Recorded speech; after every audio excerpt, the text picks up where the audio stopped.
Hi everyone, in front of me I've got OPPO A17 and let me share with you how to clear credentials on this device.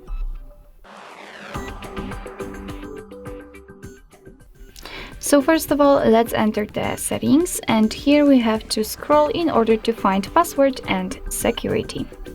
Now let's enter the system security, and here we have to find the credential storage.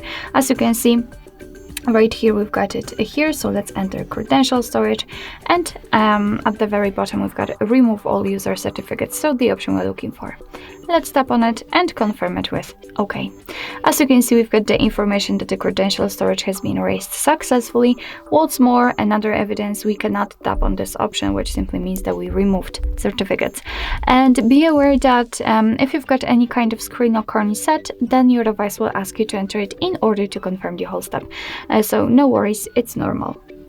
And basically that's all. This is how to clear the certificates in your OPPO A17. Thank you so much for watching. I hope that this video was helpful, and if it was, please hit the subscribe button and leave the thumbs up.